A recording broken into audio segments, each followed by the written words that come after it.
नमस्ते दोस्तों, आज हम प्रस्तुत करने जा रहे हैं कक्षा 10वीं विषय हिंदी पहली इकाई की 11वीं कविता कृषक गान। इस प्रस्तुतिकरण में सहायक है मनीषा पाटिल जी, अध्यापिका जवाहर नगर हाई स्कूल, जवाहर नगर, कोल्हापुर। तो चलिए दोस्तों आगे बढ़ते हैं।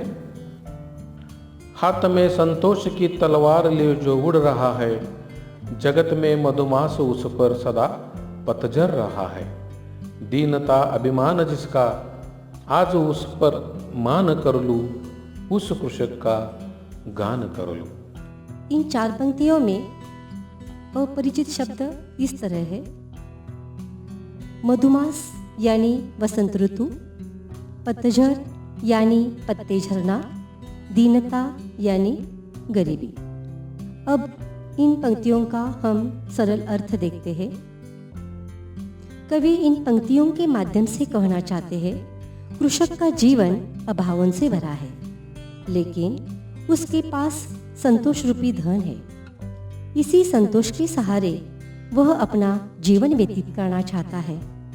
वसंत ऋतु तो पूरे संसार में आती है, परंतु किसान के जीवन में हमेशा पतझर ही रहा है, अर्थात उसके भाग्य में गरीबी ही है। फिर भी वह किसी की अपेक्षा नहीं करता, उसे अपनी दीन स्थिति का अभिमान है। ऐसे कृषक का कवि गीत गाना चाहता है। चलिए दोस्तों देखते हैं आगे की 4 पंक्तियां। चूस कर श्रम रक्त जिसका, जगत में मधुरस बनाया। एक सी जिसको बनाई, सृजक ने भी धूप छाया।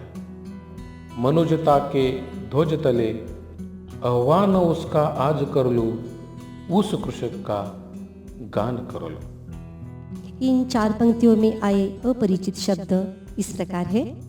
मधुरस यानी मीठा रस, सृजक यानी सृष्टि का निर्माता, मनुजता यानी मनुष्यता। इन 4 पंक्तियों का सरल अर्थ इस तरह है। किसान तो सुबह से शाम तक काम करता है, खेतों में अपने रक्त को पसीने के रूप में बहाता है और सारे संसार को अनाज देता है। भगवान ने बनाई धूप छाया दोनों उसे एक जैसी है, अर्थात श्रम करना ही उसका जीवन है। संसार में मौसम बदलता है, लेकिन किसान का जीवन अभावग्रस्त का ही होता है। ऐसे मानवता की दृष्टि रखने वाले किसान के लिए कवि गीत गाना चाहते हैं। कवि गीत गाना। चलिए दोस्तों देखते हैं अगले की 4 पंक्तियां।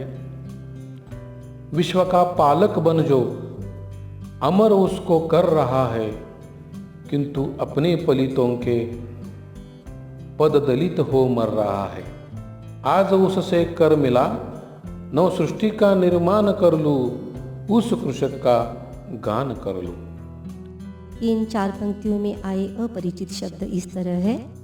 पालक यानी पालने वाला, पालितो यानी आश्रित, पददलित यानी पिछड़ा हुआ या गरीब। इन 4 पंक्तियों का सरल अर्थ इस तरह है। सारा मानव जगत अन्न पर निर्भर है। अन्नदाता किसान अनाज उपजाकर पूरे मानव जगत का अन्न से पालन करता है, अर्थात लोगों को जीवन ही देता है। लेकिन दुख की बात यह है कि जिन लोगों को वह अपने श्रम से जीवन प्रदान करता है, उनके द्वारा ही किसान को अपमानित किया जाता है। कवि कहते हैं, ऐसे कृषक का हाथ पकड़कर नवीन सृष्टि का निर्माण करूं, जहां किसान को सम्मान ही सम्मान मिले। ऐसी सृष्टि में किसान का महत्व लोग समझे और किसान को सम्मान दे सके। चलिए दोस्तों देखते हैं आगे की 4 पंक्तियां। क्षीण नीज बलहीन तन को, पत्तियों से पालता जो, उसरों को खून से नीज उर्वरा कर डालता जो। छोड़ सारे सूर असुर, मैं आज उसका ध्यान कर लूं, उस कृषक का गान कर लूं। इन पंक्तियों में आए अपरिचित शब्द इस तरह है। बलहीन यानी शक्तिहीन या दुर्बल, उर्वरा उपजाऊ, उसर अनुपजाऊ या बंजर, सुर देव, असुर यानी दानव। अब हम देखते हैं इन पंक्तियों का सरल अर्थ। कृषक का जीवन अत्यंत दयनीय है, इतना कि उसका दुर्बल तन ढकने के लिए उसके पास कपड़े तक नहीं होते, अर्थात उसका जीवन अभावन से ही भरा है। उसके जीवन में आजीवन परिश्रम ही परिश्रम है। फिर भी कृषक अपनी मेहनत से, अपनी लगन से उपजाऊ जमीन बना देता है। ऐसे कृषक को कवि ईश्वर के समान मानते हैं। कृषक का ही ध्यान करने के लिए हमें प्रेरित करते हैं। कृषक का जीवन अच्छा बनाने का प्रयास करना चाहते हैं। कवि के लिए कृषक ही ईश्वर है। ऐसे ईश्वर रूपी किसान के लिए कवि गीत गाना चाहते हैं। चलिए दोस्तों, देखते हैं अंतिम 4 पंक्तियां। यंत्रवत जीवित बना है, मांगते अधिकार सारे, रो रही पीड़ित मनुजता, आज अपनी जीत हारे। जोड़कर कन कन उसी से, नीड़ का निर्माण कर लूँ, उस कृषक का गान कर लूँ, उस कृषक का गान कर लूँ। इन पंक्तियों में आए अपरिचित शब्द इस तरह है। यंत्रवत यानी यंत्र के समान, पीड़ित यानी दुखी, नीड़ यानी घोंसला। अब हम देखते हैं इन 4 पंक्तियों का सरल अर्थ। किसान की स्थिति यंत्र के समान है। जिस तरह सुबह से शाम तक मशीन काम करता है, उसी तरह बिना अपने अधिकार मांगे किसान खेतों में काम ही काम करता है। ऐसे दुखी किसान की अवस्था देखकर आज मानवता तो रो रही है।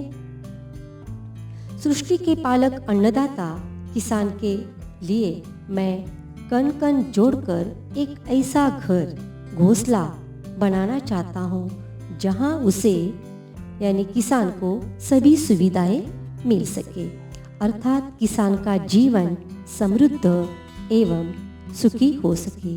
ऐसे किसान के लिए कवि गीत गाना चाहता है। संक्षेप में इस कविता के माध्यम से कवि कहना चाहते हैं, कृषक जो कि संपूर्ण संसार का अन्नदाता है, स्वयं अभाव में जीता है पर किसी के समक्ष हाथ नहीं फैलाता। कवि समाज में उसका सम्मान पूर्ववत स्थापित करना चाहते हैं। धन्यवाद। हमारा यह वीडियो देखने के लिए बहुत बहुत धन्यवाद दोस्तों। हमारा यह वीडियो आपको अच्छा लगा हो तो हमारा चैनल सब्सक्राइब कीजिएगा। धन्यवाद।